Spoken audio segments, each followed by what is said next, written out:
పరిషత్ తెలుగు విభాగం ఆధ్వర్యంలో మాతృభాష శిరోమణి శ్రీ వెంకట పూలబాల గారు రచించిన నవల భారతవర్ష పుస్తక ఆవిష్కరణ సభ జరిగింది. దీనికి తెలుగు విభాగాధిపతి ఆచార్య అప్పారావు గారు అధ్యక్షత వహించారు. ఆర్ట్స్ కళాశాల ప్రాచార్యులు ఆచార్య ఏ నరసింహారావు గారు ఇతర ఆచార్యులు పుస్తకాన్ని ఆవిష్కరించారు.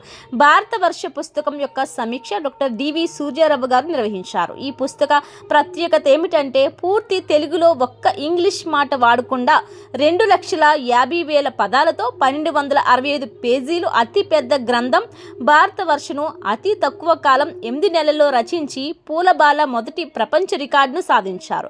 ప్రిన్సిపాల్ ఆచార్య ఏ నరసింహారావు గారు మాట్లాడుతూ సమాజాన్ని మానవతా విలువలతో నడిపించడానికి మరిన్ని మంచి పుస్తకాలు రావాలని, అందులో ఈ పుస్తకం ఒకటి అన్నారు. సమీక్షకులు డాక్టర్ డివి సూర్యారావు మాట్లాడుతూ సమాజంలో సమకాలీన ఇతివృత్తాలతో మంచి పాత్రలతో అద్భుతంగా మలిచారు అన్నారు.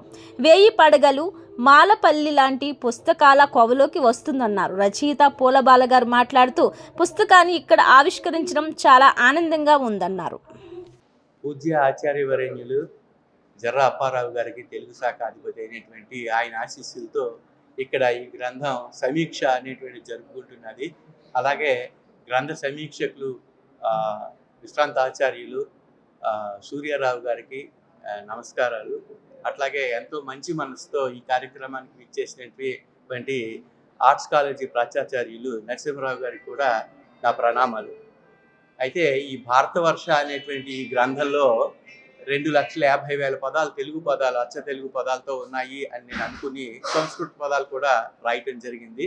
ఇది సరళ గ్రాంధిక ప్రబంధం అని అలాంటి గురువులు చెప్పగా నేను దానికి సరళ గ్రాంధిక ప్రబంధం అని పేరు పెట్టుకున్నాను. నాకు అంతకు మించి తెలియదు. తర్వాత చూడగా ఇందులో 18 వర్ణనలు అంటే 18 వర్ణనలు ఉన్నాయి, సాహిత్య ప్రమాణాలు బాగున్నాయి అని తెలియజేసింది కూడా ఇటువంటి గురువులే. వీరి ప్రోత్సాహంతో ఇట్లాంటి గ్రంథాలు మరిన్ని నేను రాయగలను.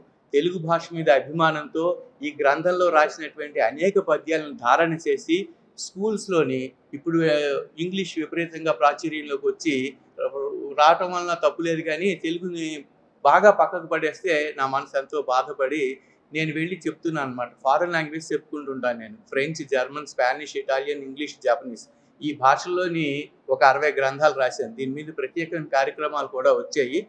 భారతవర్ష లాంటి కార్యక్రమాలు, మిగతా వాటి కార్యక్రమాల గురించి వచ్చాయి. కానీ ఈ ఆవిష్కరణ ఇది నాకు చాలా ఆనందాన్ని కలిగిస్తున్నది. ఈ గ్రంథాన్ని చదవగలిగే వాళ్ళు పూర్తిగా పెద్ద గ్రంథం కాబట్టి దీన్ని చదవడం కష్టం కాబట్టి దీన్ని 145 పేజీలు చిన్న పుస్తకంగా కూడా ముద్రించాను.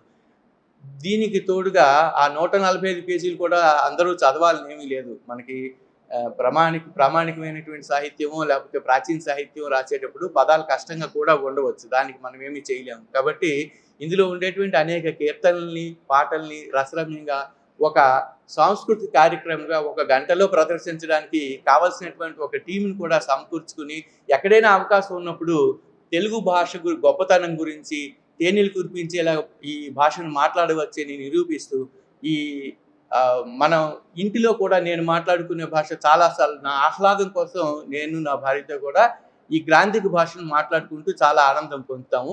మనం తెలుగు బాగా కనుమరుగైపోతున్నది. సినిమాల్లో విపరీతమైనటువంటి ఈ ఏంటంటే తెలుగుని తోసేసి వచ్చేస్తున్నాయి. 2 మాటలు మాట్లాడితే 3 మాటలు మాట్లాడితే ఒక వాక్యంలోని అందులో 2 మాటలు ఇంగ్లీషే ఉంటున్నాయి. ప్రతిదీ విపరీతంగా పాటలు కూడా అలాగే ఉంటున్నాయి. హ్యాపీగా, జాలీగా ఎంజాయ్ చేయరా, అందులో ఏముంటుంది అసలు తెలుగు? ఇలాగే విపరీతంగా అయిపోతున్నాయి. అందుకని ఈ ప్రాచీన సాహిత్యం వైపు మళ్ళాలి అని, మంచి తెలుగుని ఆదరించాలని అందరినీ కోరుకుంటూ నమోవాకాలతో ముగిస్తున్నాను. ఇచ్చేసిన విశ్రాంత ఉపాధ్యాయులు సూర్యనారాయణ గారికి, ఇచ్చేసిన ఉపాధ్యాయులకి, పరిశోధకులకి, విద్యార్థులకి అందరికీ నా ఆత్మ ప్రణామాలు. ఈ తెలుగు శాఖ ఆధ్వర్యంలో నేను ప్రిన్సిపల్ అయిన దగ్గర నుంచి ఎన్నో మంచి కార్యక్రమాలు నిర్వహించడం జరుగుతుంది. ఏ కార్యక్రమం జరిగినా సరే మా శాఖాధిపతి నన్ను పిలవకుండా ఉండటం లేదు. నాకు కూడా తెలుగు భాష మీద మక్కువ ఎక్కువ. దానివలన నేను కూడా ఎప్పుడు తెలుగు శాఖ నుంచి ఏ పిలుపు వచ్చినా సరే వెంటనే ఎన్ని పనులున్నా పక్కన పెట్టుకుని ఇక్కడికి వస్తుంది జరుగుతుంది. ఇవాళ ఈ గ్రంథం చూసిన తర్వాత, భారతవర్ష గ్రంథం చూసిన తర్వాత నాకు అనిపించింది, ఇది ఒక ఎన్సైక్లోపీడియా లాగా ఆ సైజులో పుస్తకం ఉంది, సామాన్యమైన గ్రంథం కాదు, దీన్ని రాయటానికి ఆ గ్రంథకర్త ఎంత కష్టపడి ఉంటారు అని చూడగానే పుస్తకాన్ని నాకు అనిపించింది. ఆయన చెప్పారు 2.5 లక్షల పదాలతోటి 1200 పేజీలతోటి సుమారుగా ఈ గ్రంథాన్ని ఆయన తయారు చేశారు. ఇటువంటి భాషా శిరోమణి మనకు ఉండటం సామాన్యమైన విషయం కాదు, గొప్ప విషయం. వారి తల్లిదండ్రులకు మనం కృతజ్ఞత చెప్పాలి. తల్లి సత్యవతి గారు, తండ్రి రామ్మూర్తి గారులకి అలాంటి ఒక భాషా పండితుని మనకి ఇచ్చినందుకు వారికి ప్రత్యేక కృతజ్ఞతలు. నేను చాలా ప్రముఖమైన ప్రోగ్రామ్స్, కార్యక్రమాలు ఉండటం వలన ఇప్పటిదాకా నేను ఈ పుస్తకాన్ని చూడలేదు, ఇప్పుడే చూశాను. జస్ట్ ఒక 5 నిమిషాల క్రితం నుంచి ఇక్కడికి వచ్చిన తర్వాత ఆ పుస్తకాన్ని చూశాను, భారతవర్ష పుస్తకం. ఆ పుస్తకం మీద ముద్రించిన ముఖ చిత్రాన్ని చూస్తే బాపు రమణల కళాత్మక శోభ ఆ పుస్తకం మీద ఉంది. లోపల ఇలా చూశాను, జస్ట్ 2 పేజీలు చూశాను. చూస్తే నాకు అర్థమైంది ఏంటంటే, చదవలా నేను ఏమీ, త్రికాల భాషా పరిజ్ఞానాన్ని ఆ భారతవర్ష పుస్తకంలో ఆయన ప్రత్యేకంగా తీర్చిదిద్దారు. త్రికాలము అంటే గతము, వర్తమానము, భవిష్యత్తు. రాబోయే కాలంలో కూడా ఎలా ఉండబోతుంది, గతంలో ఎలా ఉంది, ప్రస్తుతం ఎలా ఉంది, రాబోయే కాలంలో ఎలా ఉంటుంది ఈ భాష, సంస్కృతి అనేది ఆ గ్రంథంలో తీర్చిదిద్దారు. ఎంతోమంది ప్రముఖులు ఆ గ్రంథాన్ని చూసి వారి యొక్క అభిప్రాయాలను కూడా దాంట్లో పొందుపరిచారు.